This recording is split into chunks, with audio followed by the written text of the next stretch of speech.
Hello grade 9 students! I know how excited you are for another fun-filled class discussion in health. And once again, I will be your health teacher for our today's discussion. And we will continue our adventure in the topics under injury prevention, safety and first aid, intentional injury. Are you excited to learn, class? That's great! Let me give you the competencies that you are about to learn in this video. At the end of the lesson, you are expected to 1. Differentiate an intentional injury from intentional injuries. Number 2. Describe the types of intentional injuries. Number 3. Analyzes the risk factors related to intentional injuries. Number 4, identifies protective factors related to intentional injuries. And number 5, demonstrates ways to prevent and control intentional injuries. Before we proceed to our class discussion today, let us first answer activity number 1. Direction: comment a check mark if the statement is intentional injury and a cross mark if it is an intentional injury. I will be giving you 2 minutes to accomplish the activity. And your timer starts now.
Time's up! Alright, now let's check your answers.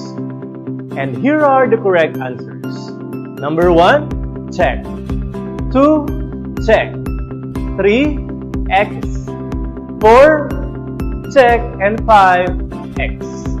Good job, class! I hope you got all the correct answers. Let's proceed.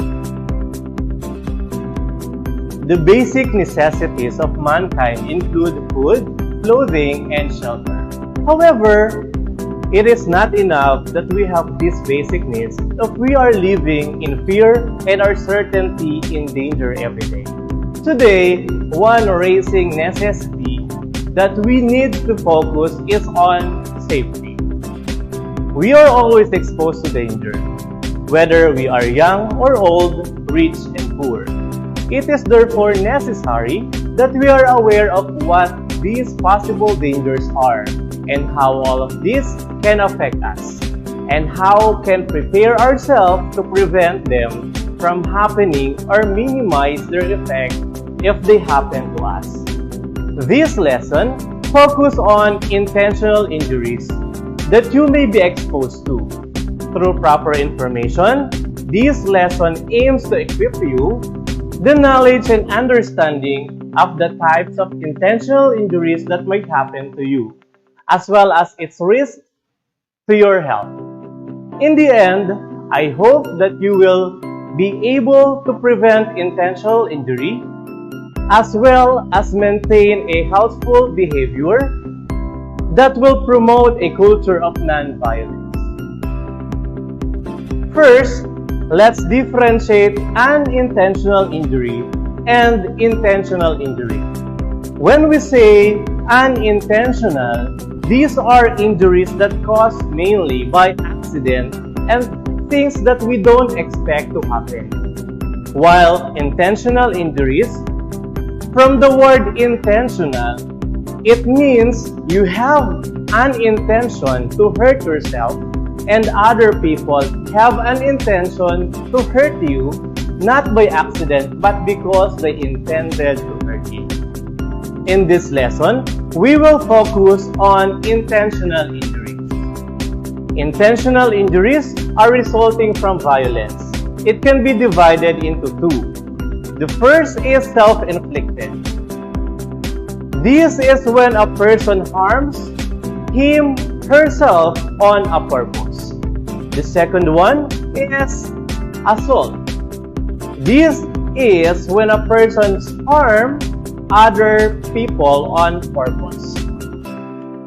Suicide and parasuicide are under an intentional injury that are self-inflicted, while assault has 4 classifications. 1. Those that were committed within the family. 2. Those that were committed by peers. 3. Those that were committed by other groups. And last, those that were committed by the family, peers, and other groups. Let's discuss the different types of intentional injury. First is suicide. Suicide is the intentional taking of life. Many of those attempt suicide do not receive mental and emotional counseling because their family try to hide the problem because they are ashamed of it. Because of this, the problem is not solved and the attempt to commit suicide happens again. The next one is parasuicide. Parasuicide is a suicide attempt which a person does not intended to die. It is often cry for help, meaning a person wants others to do or to know what she or he is feeling. The following are clues for some suicide tendencies. Number 1. Talking about death. Number 2. Writing farewell letter or giving away valuable things to their friends and siblings. And number 3. Showing changes of behavior, moods, and feelings. Next is domestic violence. Domestic violence is an act that includes physical assault like hitting, pushing, shoving, etc. Sexual abuse or unwanted or forced sexual activity, and verbal abuse. Domestic violence includes abuse and actions such as number 1. Name calling or put down. Number 2. Keeping a partner from contacting his or her family or friends. Number 3. Money, allowance, or denying financial support. Number 4 is stopping a partner from getting or keeping a job. Number 5, actual or threatening physical harm. Number 6, sexual assault. Number 7, stalking. And last, number 8, intimidation. Now, the question is, who are the possible victims of domestic violence? Anyone can be a victim or at risk of it, especially if her or his partner are 1. Very jealous and or spies in her, him. Number 2. Will not let him, her break off the relationship. Number 3. Hurt him or her in any way, is violent, or brag about hurting other people. Number 4. Puts him, her down, or make him, her feel bad. Number 5. Force him, her to have sex, or make him, her afraid to say no to sex. Number 6. Abuses drugs and alcohol, pressures him, her to use drugs or alcohol. And last, number 7, has a history of bad relationships and blames it on others. Next is bullying. Bullying is unwanted aggressive behavior. The behavior is repeated or can be repeated over time. Both kids who are bullied and who are bullied others may have serious lasting problems. And here are the different classifications of bullying. Number 1, verbal bullying. Saying or writing mean and nasty things. Example, teasing, name-calling, making inappropriate sexual comment, taunting, and threatening to cause harm. Number 2, social bullying, sometimes referred to as relationship bullying, or hurting someone's reputation or relationship. Example, telling other children not to be afraid with someone, spreading rumors about someone, and embarrassing someone in public.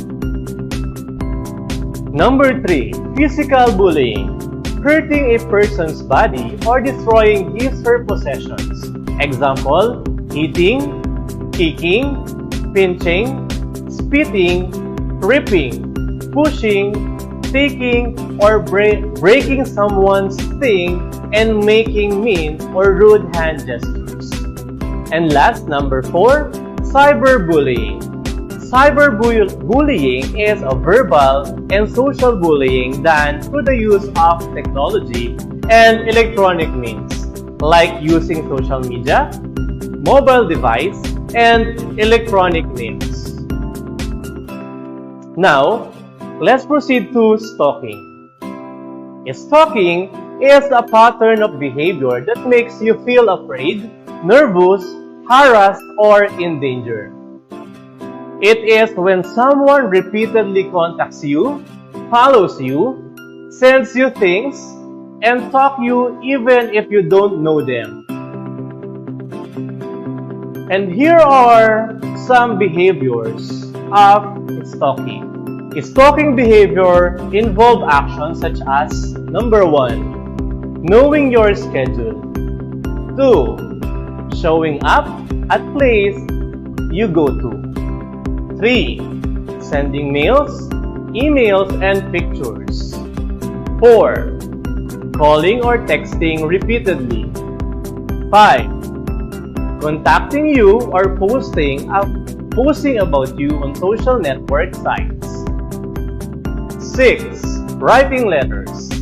7, damaging your property. 8, creating website about you. 9, sending gifts. 10, stealing things that belong to you. And last, number 11, any action to contact, harass, harass, and frighten you. Next is extortion. Extortion is the act of using force or threats to force people to hand over their money or properties on favor. It can happen outside or near school wherein children are victimized to give up their allowance in exchange for promise that they will not be beaten up. Next is gang. Gang is defined as a relative tough, mostly street-based group of young people who regard themselves and may be seen by others as a group that engages in a range of criminal activity and violence. The next one is fraternity.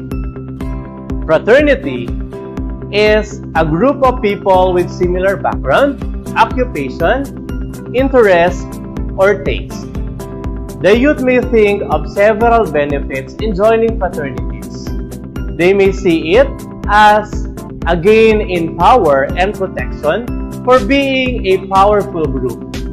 For some fraternity, in order the applicants to become a part of brotherhood, they need to overcome the hazing, or activities that involves harassment, abuse, and humiliation.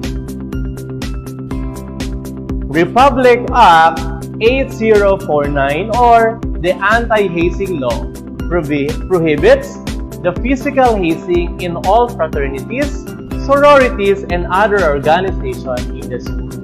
The next one is kidnapping.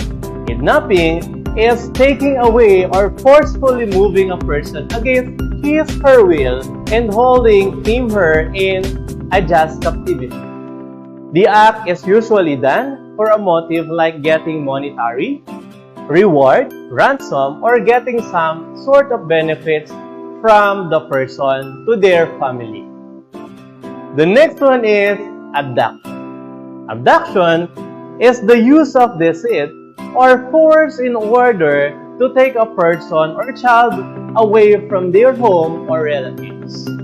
In abduction, the victim usually knows or has some sort of relation with the abductor. Most of the time, the abductor is not holding the victim for profit or for any monetary gain. Abduction usually happens when children with separated parents, wherein the child will be tricked by one parent to come with him/her and take the child away from other parent who has sole custody of the child. The next one is act of terror or terrorism. The act of terror or terrorism is the use of violence for political goal and putting the public or a great number of people in fear. The purpose of these terrorist groups is to produce terror in their victims through the use of violence, fear, and pressure. Terrorists commit acts of violence that draw the attention of local masses, the government, and the world to their cause. There are 6 categories of act of terror. Number 1, state terrorism. 2, bioterrorism. 3, cyber terrorism. 4, eco-terrorism. 5, nuclear terrorism. And number 6, narco-terrorism. The next one is verbal abuse. Verbal abuse is a form of cruelty that involves the use of words, and these words are used to attack, control, and cause harm on other people. It includes behavioral such as angry outbursts, screaming rage, and name-calling, in which tend to blame and brainwash and threatens a person. The next one is sexual abuse. And sexual abuse can be in a form of incest, molestation, and rape. Incest is a sexual contact between persons who are closely related that a marriage between them is considered illegal. Example, parent to children, uncle, aunts, and niece and nephew. Usually, incest takes place or takes the form of an older family member having sexual relationship or sexuality abusing a child or an adolescent.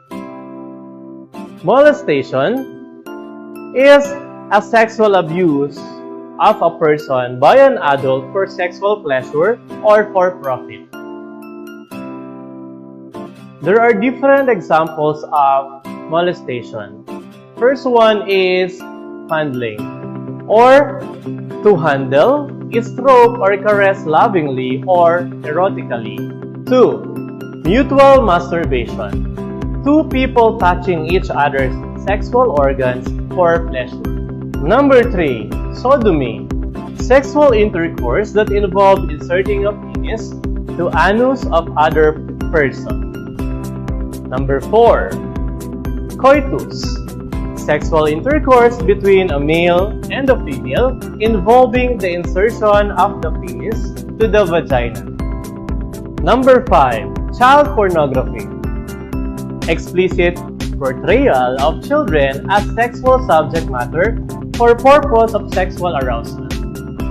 It may be in a variety of media like books, magazine, films, photos, and etc. Number 6. Child prostitution. It refers to children who get paid for sex. Rape is a forced sexual intercourse including vaginal, anal, and oral penetration. The sexual act may also be considered as rape if it is satisfying any of the following criteria. Number 1. One or both people are not old enough to contest, which means one or both of them are below 18 years old.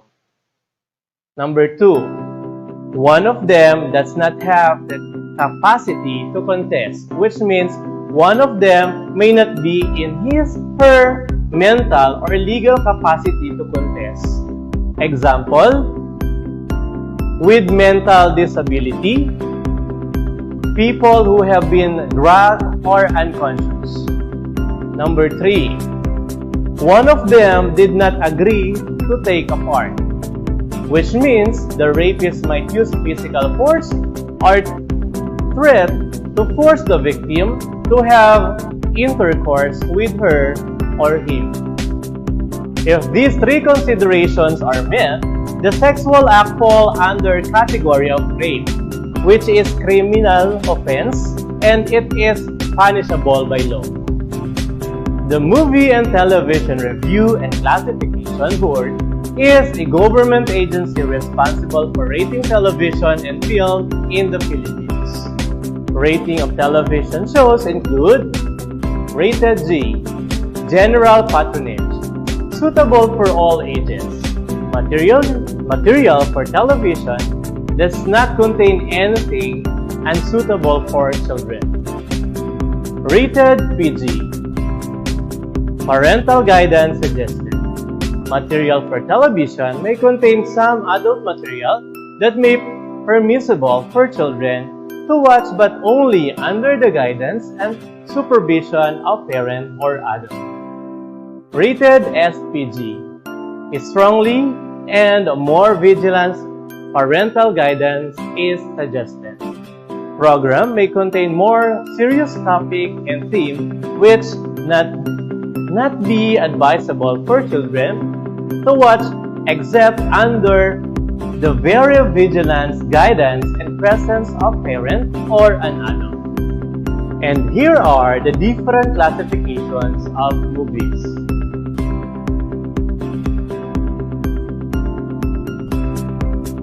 I hope you learned a lot from our discussion about the different types of intentional injuries. To find out whether you learned or not, let's try this. Activity time. The cause of violence. Direction. Choose one topic below. Using the fishbone diagram, indicate the risk factors or reasons for violent actions and behaviors, and that will fall under cause. That leads to intentional injuries, and it will fall under effects. You may choose from 1. Self-inflicted, 2. Domestic violence, 3. Bullying, 4. Stalking, 5. Extortion, 6. Gang violence, 7. Kidnapping and abduction, 8. Act of terror, 9. verbal abuse, and 10, sexual abuse. Once done, take a photo of your work and send it to your health teacher. For the second part of our lesson, you will analyze why abuse and violent acts are committed. You will also identify the protective factors that will help you avoid becoming a violent actions and behavior leading to intentional injury. Finally, you should be able to put into practice what you have learned by demonstrating the ways on how to prevent and control injuries. Here are some excerpts from United Nations, the Convention on Rights of the Child. Article 19, Protection from all forms of violence. Children have the right to be protected from being hurt and mistreated, physically or mentally. Government should ensure that children are protected, cared for, and protect them from violence, abuse, and neglect by their parents or anyone else who looks after them. Article 34. Sexual exploitation. Government should protect children from all forms of sexual exploitation and abuse. Article 35. Abduction, sale, and trafficking. The government should take all measures possible to make sure that children are not abducted, sold, or trafficked. In order to prevent becoming a victim of assault and abuse, one important consideration is knowing the proper self-defense technique, which involve physical, mental, and emotional assertiveness. These are the following. Number 1. Self-esteem. Having a self-confidence will make you less likely to be chosen as an easy target. Number 2. Assertiveness. Having a bold and confident behavior, like speaking with conviction, may prevent a physical attack, since many attackers want easy victims. They can overpower quickly, saying forcefully praise like, "Leave me alone," may surprise an attacker before he can make a move. Number 3. A self-protective attitude. Most important of all, you must realize that you are worthy and have a right to be treated with respect. Being safe is your right, but it is also your responsibility. Number 4. Intuition. One important rule is that if you sense danger, or if you sense something is wrong or about to happen, you should immediately get away. Number 5. Body language. Making direct eye contact and using a strong voice are some actions that can send off a message to the attacker that you are aware of how to take care of your safety and that you are not be victimized easily. Now, let's have another fun and exciting activity. Let's have what's more, activity 2, I choose you. In the comment section, mention the name of your most trusted person who will you approach, inform, or seek help from if you were 1. Bullied by your classmate, 2. Verbally abused by a teacher, 3. Sexually abused by your relative, 4. A victim of extortion of money by the local gang, 5. Being stalked by your boyfriend or girlfriend, 6. Thinking of committing suicide, and number 7. Physical abuse by your parents. I will be giving you 2 minutes to accomplish this activity, and your timer starts now.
Congratulations, everyone! Indeed, it is very important that we have these trusted persons who is always there to help and support us. For our last activity for today, please do What Can I Do? Activity number 4, Pledge for Safety from Intentional Injury. Once done, take a photo of it and send it to your health teacher.